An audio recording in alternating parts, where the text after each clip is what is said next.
జహీరాబాద్ మెదక్ సీట్లపై పార్టీలు గెలుపు ధీమా వ్యక్తం చేస్తున్నాయి. ఇవే సెగ్మెంట్లపై మరిన్ని డీటెయిల్స్ శ్రీధర్ అందిస్తారు. శ్రీధర్, డీటెయిల్స్ ఏంటి?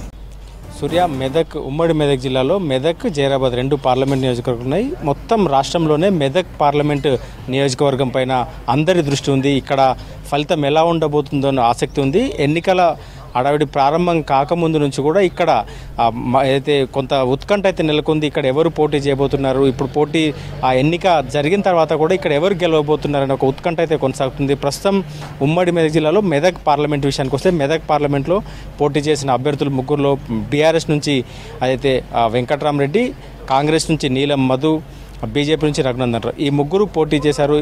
మొత్తంగా 44 మంది అభ్యర్థులు ఉన్నప్పటికీ ప్రధాన పార్టీల అభ్యర్థుల పోటీ అయితే నువ్వానే అన్నట్టు సాగింది. ప్రధానంగా ఇక్కడ రాష్ట్రంలో మొదటిసారి అంటే సునాయాసంగా బీఆర్ఎస్ గెలుస్తుందని ముందు నుంచి ఒక చర్చ జరిగింది మెదక్ పార్లమెంట్ పరిధిలో. గత తెలంగాణ ఉద్యమ ప్రారంభం నుంచి కూడా మెదక్ పార్లమెంట్ పరిధిలో బీఆర్ఎస్ గెలుస్తూ వచ్చింది. టీఆర్ఎస్గా ఉన్నప్పటి నుంచి కావచ్చు బీఆర్ఎస్ గెలుస్తూ వచ్చింది. కానీ మొదటగా బీఆర్ఎస్ గెలుస్తుందని ఈ మెదక్ పార్లమెంట్ పరిధిలో అనుకున్నప్పటికీ అభ్యర్థుల ప్రకటన కావచ్చు, పార్లమెంట్ ఎన్నికల ప్రచారాలు ప్రారంభమయ్యేసరికి పరిస్థితులు తారుమారైనాయి. ఇక్కడ గెలుపోవటంలో ముందుగా అనుకున్నట్టుగా లేకపోయినా పూర్తిగా పరిస్థితులు మారిపోయినాయి. ఇక్కడ అభ్యర్థుల ప్రకటన తర్వాత కావచ్చు, మారుతున్న రాజకీయ పరిస్థితులు కావచ్చు, రాష్ట్రంలో కాంగ్రెస్ ప్రభుత్వం ఉండడం కావచ్చు, కాంగ్రెస్ అభ్యర్థి ప్రకటించడం కావచ్చు, కాంగ్రెస్ అభ్యర్థి కావచ్చు, ఇటు మరోవైపు బీజేపీ అభ్యర్థి రఘునందన్ రావు అయితే అభ్యర్థిత్వం ప్రకటించిన తర్వాత కూడా పరిస్థితులు పూర్తిగా మారిపోయినాయి. ఒక త్రిముఖ పోర్ అయితే కొనసాగింది.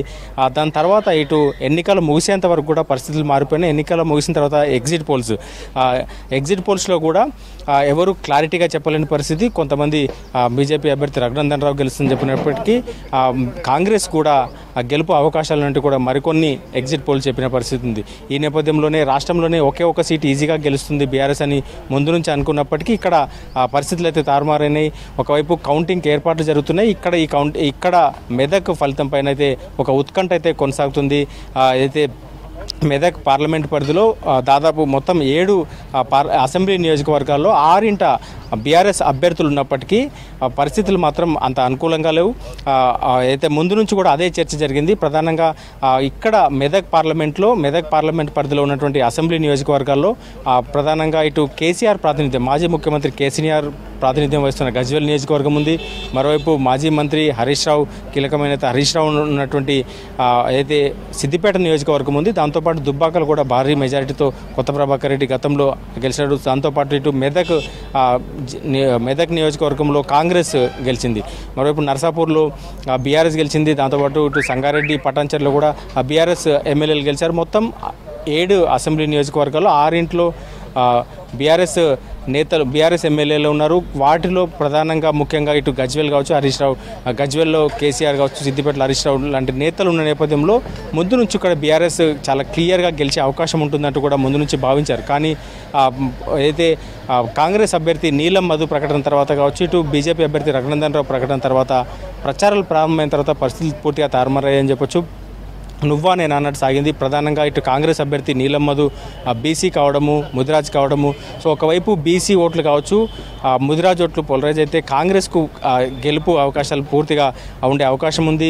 సో ఈ ఈక్వేషన్స్లో కాంగ్రెస్ నేతలు అయితే ధీమాగా ఉన్నారు. బీసీ అభ్యర్థి కావచ్చు, ఒకవైపు రాష్ట్రంలో కాంగ్రెస్ అధికారంలో ఉండడం కావచ్చు. ఈ నేపథ్యంలో కాంగ్రెస్ గెలిచేందుకు పూర్తిగా అవకాశాలు ఉన్నాయంటూ కూడా వారు కాంగ్రెస్ నేతలు ధీమా వ్యక్తం చేస్తున్నారు. మరోవైపు మోడీ చరిష్మా గ్రామ స్థాయిలో వెళ్ళింది. మోడీ చరిష్మా వల్ల గెలిచే అవకాశాలు ఉంటాయి. రఘునందన్ రావు దాదాపు నియోజకవర్గంలో అందరికీ తెలిసిన అభ్యర్థి కావడంతో కొంత గెలిచే అవకాశం ఉంటుందంటూ కూడా బీజేపీ నేతలు చెప్తున్నారు. మరోవైపు బీఆర్ఎస్ అభ్యర్థి అయితే వెంకట్రామరెడ్డి మాజీ కలెక్టర్గా ఉన్నారు. సో క్షేత్రస్థాయిలో కొంత ఆయన కలెక్టర్గా ఉన్నప్పటికీ కూడా గ్రామీణ స్థాయిలో ఆయన గుర్తుపట్టకపోయినప్పటికీ మాజీ మంత్రి హరీష్ రావు దాదాపు నియోజకవర్గంలో తానే అభ్యర్థిగా అన్నట్టుగా కూడా ప్రచారం చేశారు. సో ఈ నేపథ్యంలోనే దాదాపు ఇక్కడ అయితే ముందు గెలుపు అనుకున్నప్పటికీ తర్వాత దాదాపు ఇక్కడ 3rd ప్లేస్కు ఉండే అవకాశం ఉందంటూ కూడా ఒక భావన వచ్చింది. కానీ మాజీ మంత్రి హరీష్ రావు తన పూర్తిగా 7 అసెంబ్లీ నియోజకవర్గాల్లో పర్యటనలు పూర్తిగా మెదక్ పార్లమెంటు పరిధికే కేటాయించాడు దాని సమయాన్ని. సో ఈ నేపథ్యంలోనే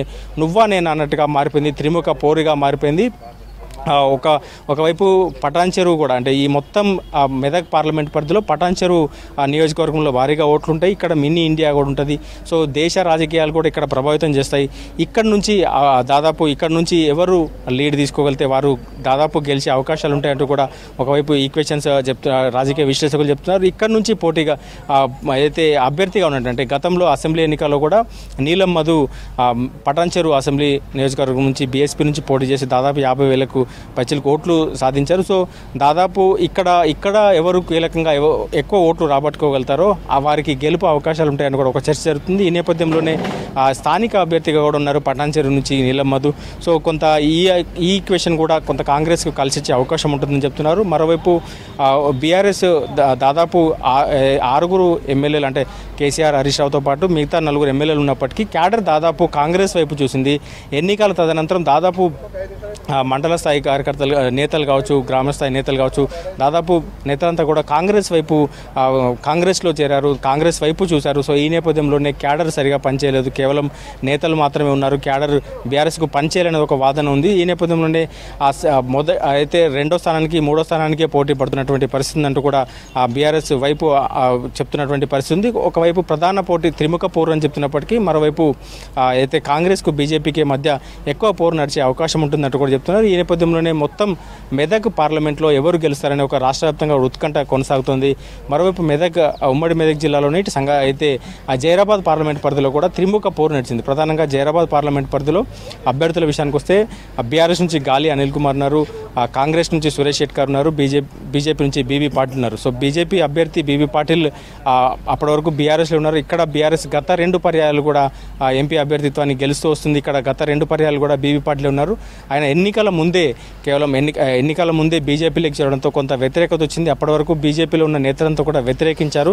మరోవైపు కాంగ్రెస్ అభ్యర్థి సురేష్ షెట్కర్ కూడా తన అయితే ప్రచారాన్ని కొనసాగించారు. కాంగ్రెస్ రాష్ట్రంలో కాంగ్రెస్ అధికారంలో ఉండడంతో కొంత కాంగ్రెస్ వేవ్ నడిచింది, కాంగ్రెస్ గెలిచే అవకాశాలు ఉన్నాయంటూ కూడా ధీమా వ్యక్తం చేస్తున్నారు. మరోవైపు బీజేపీ అభ్యర్థి కూడా తనకు మోడీ చరిష్మా నడిచింది. మోడీ అయితే అల్లాదుర్గ్లో ఏర్పాటు చేసిన మోడీ సభ తర్వాత పరిస్థితులు మారిపోయినాయి. ఇక్కడ బీబీ పాటిల్ అంటే బీజేపీ గెలిచే అవకాశం ఉందంటూ కూడా బీబీ పాటిల్ వర్గీయులు కావచ్చు, బీజేపీ నేతలు ధీమా వ్యక్తం చేస్తున్నారు. సో మొత్తంగా బీఆర్ఎస్ నేతలు కూడా గెలిచే అవకాశం ఉందంటూ కూడా కొన్ని సర్వేలు చెప్తున్నాను. ప్రధానంగా ఇక్కడ త్రిముఖ పోరుండంతో ఇటు ఎగ్జిట్ పోల్స్ కూడా ఎవరిపైనా కూడా క్లారిటీ ఇవ్వలేకపోతున్నాయి. ప్రధానంగా కొన్ని ఎగ్జిట్ పోల్స్ బీజేపీ గెలిచాయని చెప్తున్నప్పటికీ కొంత కాంగ్రెస్ గెలిచే అవకాశం ఉందని, మరికొన్ని సర్వేలు బీఆర్ఎస్ కూడా గెలిచే అవకాశం ఉందని చెప్తున్నారు. సో త్రిముఖ పోరు అయితే నలిసింది. దీంట్లో కొంత ఎడ్జ్లో బీజేపీ ఉన్నప్పటికీ సో ఇక్కడ కూడా ఉత్కంఠ అయితే కొనసాగుతుంది. మొత్తంగా ఉమ్మడి మెదక్ జిల్లాలో 2 పార్లమెంటు పరిధిలో ఇటు మెదక్ అయితే రాష్ట్ర వ్యాప్తంగా కూడా